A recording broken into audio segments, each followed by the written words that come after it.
Hello, I'm Jacqueline McKinless. I teach at St. Mary's School in Alexandria, Virginia, in the Diocese of Arlington.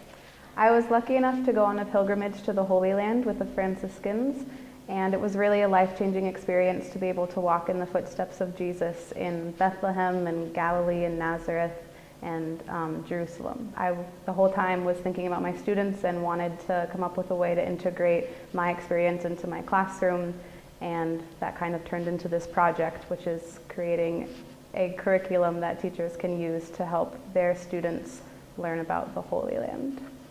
The lesson plans are intended to help students understand the excitement of a pilgrimage and also to connect the events and places in the Bible with places in the Holy Land. Another intention is that the students can see the works of the Franciscans and also understand the importance of sustaining Christian presence in the Holy Land. There's a 30-minute videos that teachers can show in their classroom that was produced by the Franciscans, and it will show the works that the Franciscans do in the Holy Land. Franciscans are maintaining parishes there, and they also lead schools and help the needy and the poor, and they're building houses inside the old city of Jerusalem.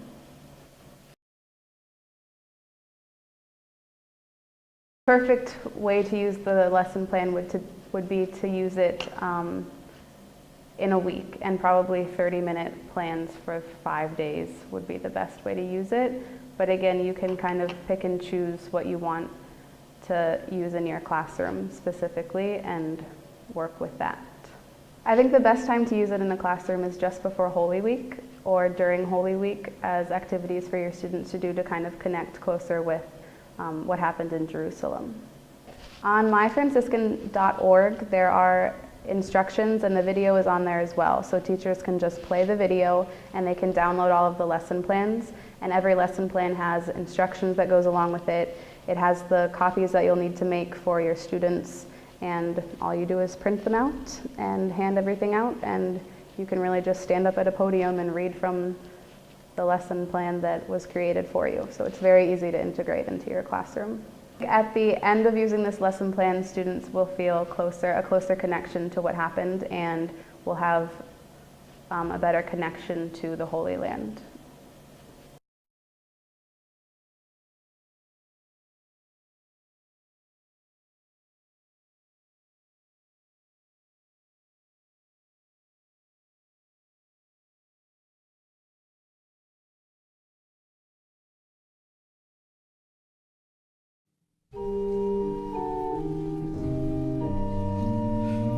On Good Friday, Christians everywhere in the world commemorate the saving event of Jesus' death and resurrection. The liturgy draws us to the cross. We hear in the solemn words of John's story of the Passion of Christ how blood and water flowed from his side. There, on Calvary, our salvation was won. As we come forward to embrace the cross, we renew our connection to Christ.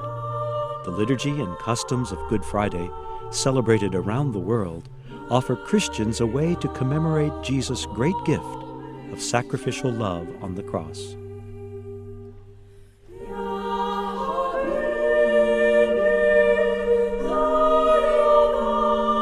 No matter where they observe this holy day across the globe, Christians naturally turn their thoughts to the Church of Jerusalem, to the places where Jesus walked, where he lived and died and rose.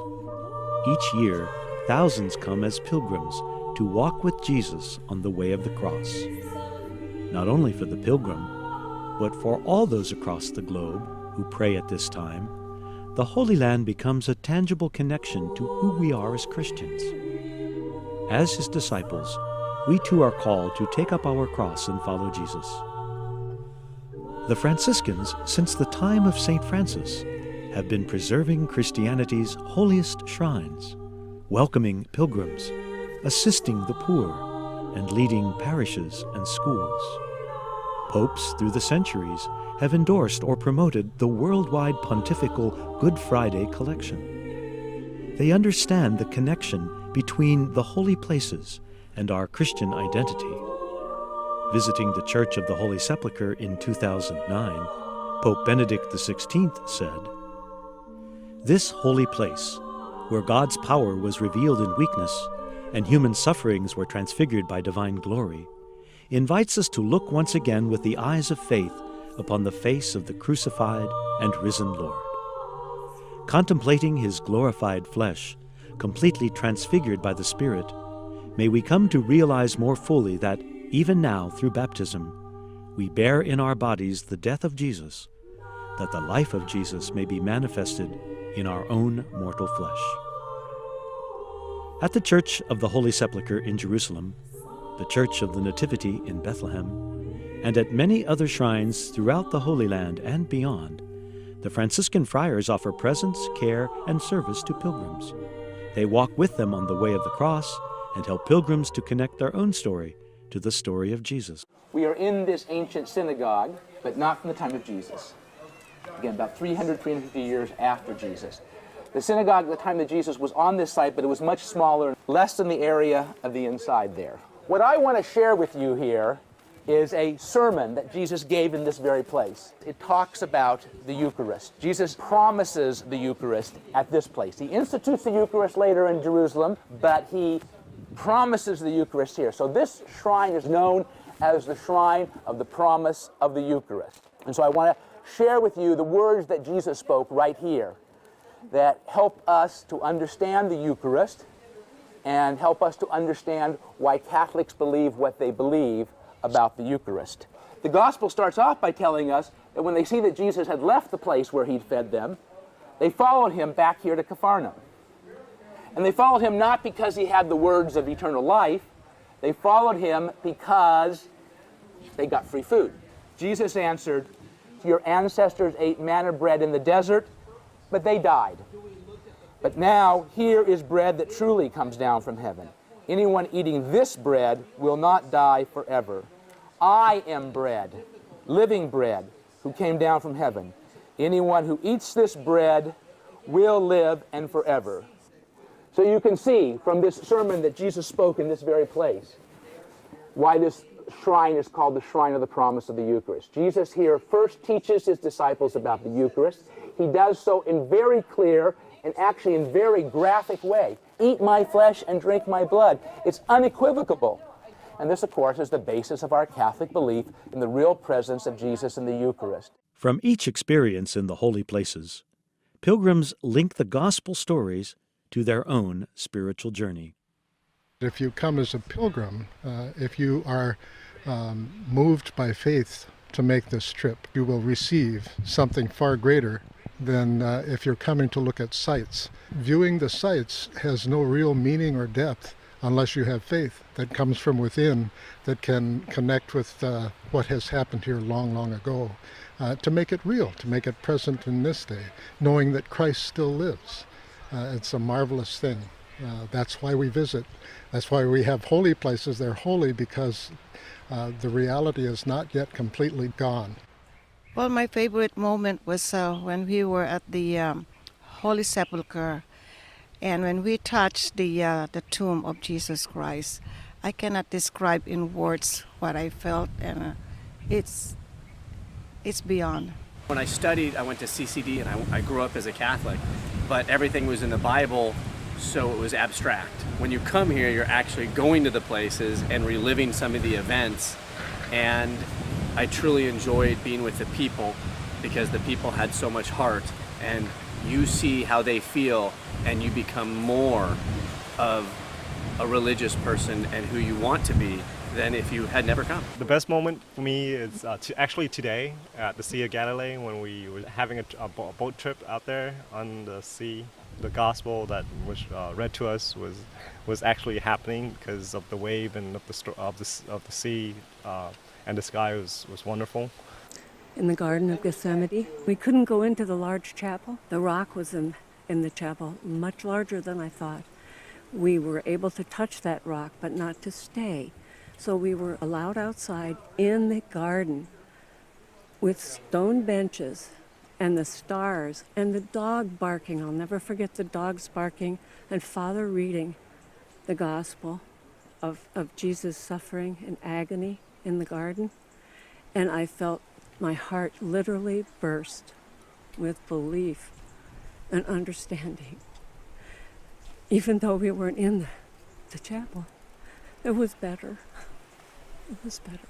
I was standing in the very place where this all happened, his crucifixion. You can read a lot of books and watch movies, but when you're standing right there where it actually happened, it really brings things up close, and emotionally it affected me greatly.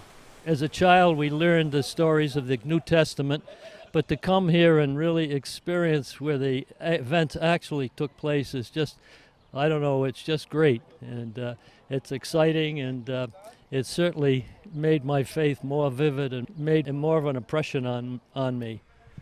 I'm tremendously grateful to the Franciscans, surprised again a little bit at how much they are present throughout the holy sites. I find every site we visit that has Franciscan presence to be kind of like a little touch of home. To know that they're here is a wonderful thing, but to know that they've safeguarded these presences for the Catholic Church has been I've grown in my appreciation for the order and for what they've done here in the Holy Land. But the church in the Holy Land is not only a place of pilgrimage, it is a living church, where daily the faithful seek to live their lives and witness to their faith. Their stories give a human face to the church, and enflesh for us the mission of the church throughout the world. Each year at Christmas, the world's attention turns to Bethlehem's Manger Square, where pilgrims gather to celebrate the birth of Christ. In the Church of the Nativity, the grotto marks the place where Jesus was born. The Franciscans assist pilgrims here along with representatives of other major Christian groups. But Bethlehem is also home to an ordinary Catholic parish in an extraordinary setting, where it is literally Christmas all year round. During Advent, we're prepared for Christmas, but it is totally different here in Bethlehem because continuously we have pilgrims. It's like Christmas every day. You have to talk about Jesus Christ, the baby, you have to talk about the grotto, you have to talk about every single detail about Christmas every day in our life here in Bethlehem. So this is different. I don't think that in any other city of the world there is something like that as we have here in Bethlehem. This parish fulfills a crucial mission. Serving a Latin, Roman Catholic population, made up primarily of Palestinians, the parish has seen its numbers dwindle as people emigrate to seek a better life, away from the day-to-day stress of living in the occupied territories. But the pastor continues to maintain a vigorous community in the midst of this occupied land. 50 years ago in the Holy Land, we were like 35% as a presence of Christians, but now we're only 1.5%. We have 5,000 people in our parish, and it's the only Latin Catholic parish. So it is very important to have its presence here. Otherwise, the Nativity Church and other churches is going to be like a museum, and we don't want to have that. In this land, the complex political realities mean that Arab Catholics face daily challenges in living. The Israeli-built security wall restricts their movements. Educational opportunities are limited. The elderly who are without family support need long-term care. The poor need housing. These issues are priorities for the Franciscans and their parishioners. Another focus is on young Arab Catholics. I don't want to criticize anybody or any political system. I'm talking about the practical issues that we're living. Because of the wall, we have a profound feeling of frustration. Young people feel imprisoned in their own city. So we're trying to help them through trying to get permissions and permits to go out to see Jerusalem, to see Jaffa, to see the sea and all of the other things. And we help them also through psychology and social assistance. If not, they won't be able to live through their difficulties of every day. And we help them also through the school and education. Education is very important because through education, you can give them a brighter future. It is a sentiment shared among Father's young parishioners. I don't want to leave Bethlehem. I don't want to leave Palestine. It's my home. I was raised here. Maybe if I go for university or something outside, I will probably come back here because I can't leave Palestine and Bethlehem, where Jesus was born and where I was raised up with my family and all my loved ones.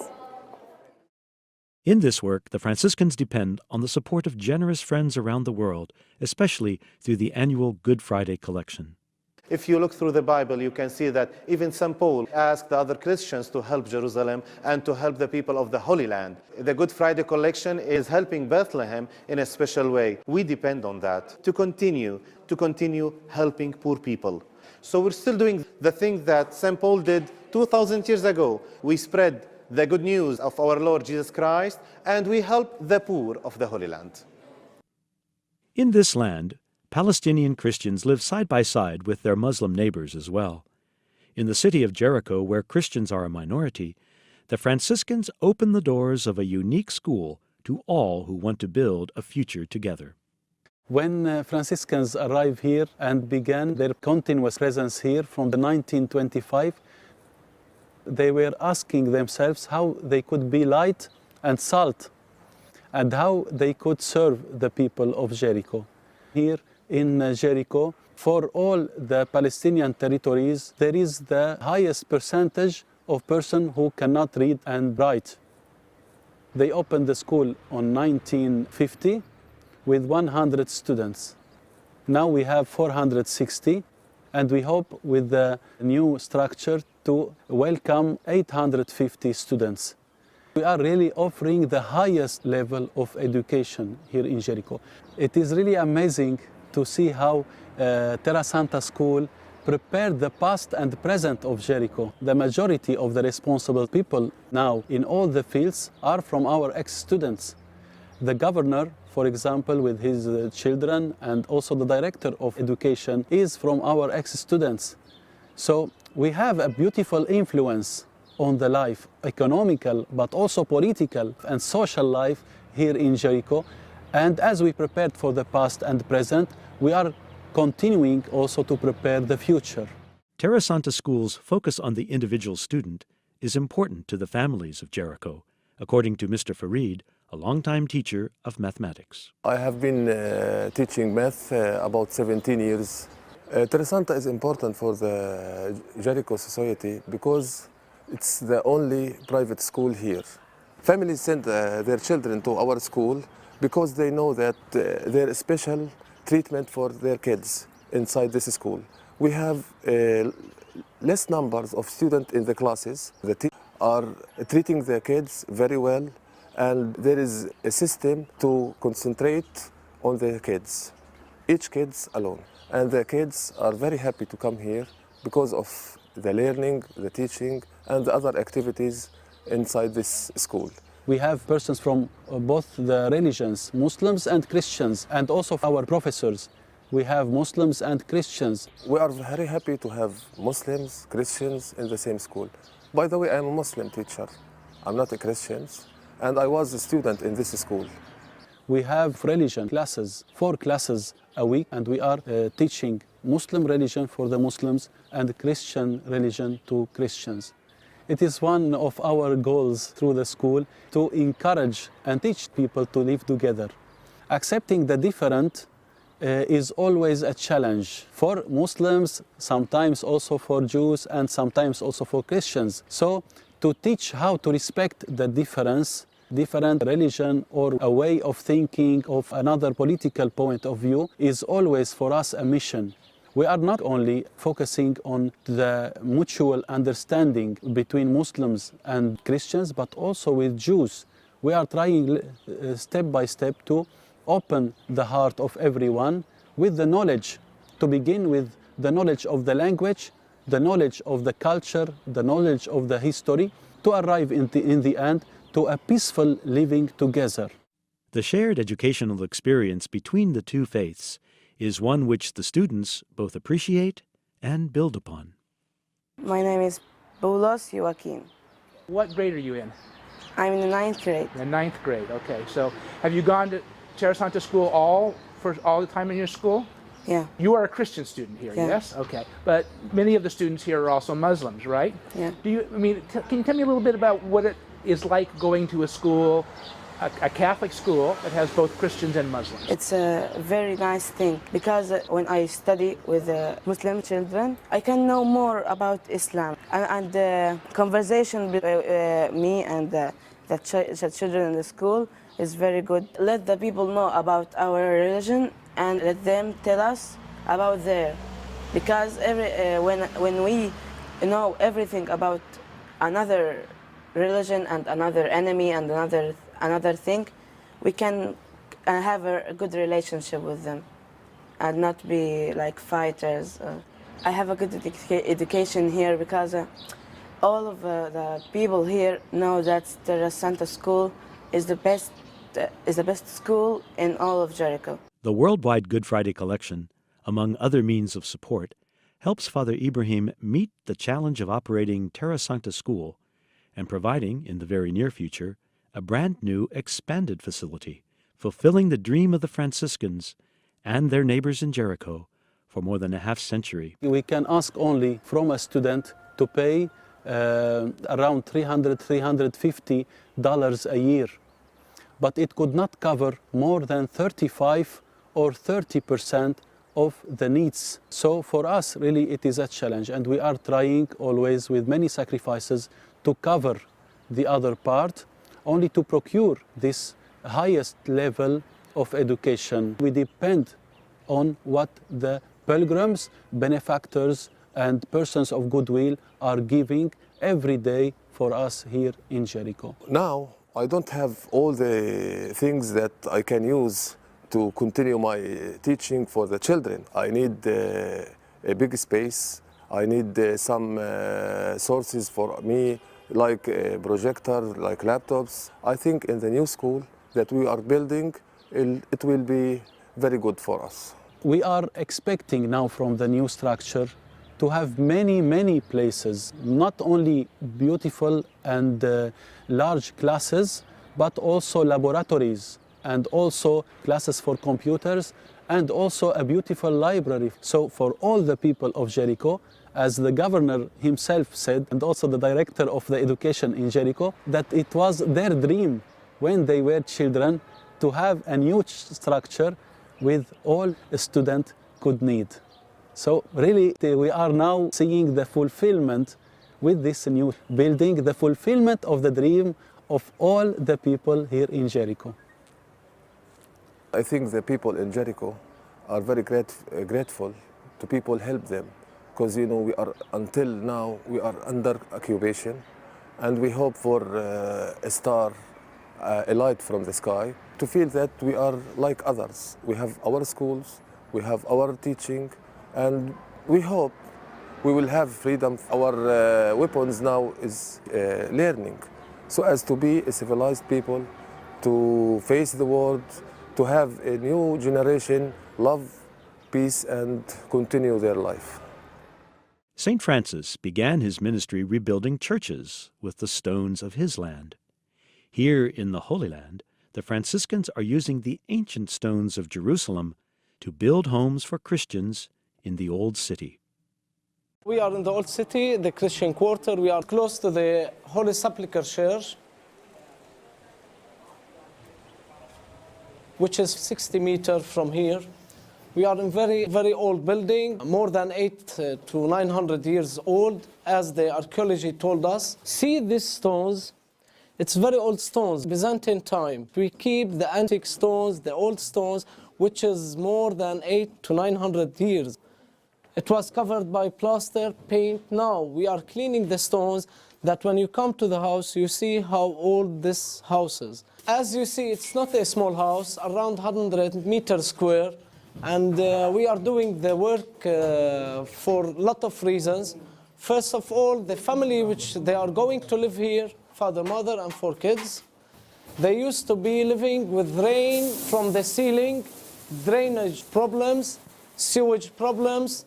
When you have problems all the time, water leakage, electrical problems, the smell, this make disease for the families. So to solve all this situation, we have to renovate all the house, to give the possibility for the father and mother and the kids to live in good situation. You can go more inside. So this is also one small room for the kids, for the boys. We solve all the problems of the leakage. We did all the electrical work, new plaster, new paint, new tiles. It's not easy work what we have done. This is to give the ability for the people to love and to never think to leave Jerusalem, to keep the Christianity living in the old city, the Christian quarter, the land of Jesus. We give the antique and the old and the historic of the old city for the Christian people who's living here, to feel Jesus when he were here. It was my dream to live in the old city since I was born in the old city, but we didn't have a house here. They offered me this house. I have 5 kids. We're a family of 7 people, and we were very happy to have this house. It was impossible for me actually to afford to have a house. I used to pay $750 house rental for 13 years. Imagine I paid more than $120,000 for the past 13 years when I got married in 1998.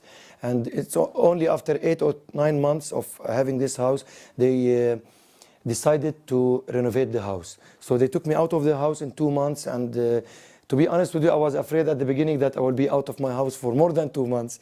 But I can say proudly that they have very professional people, especially the engineers and the workers. They did it in 2 months, and that was something that I couldn't imagine.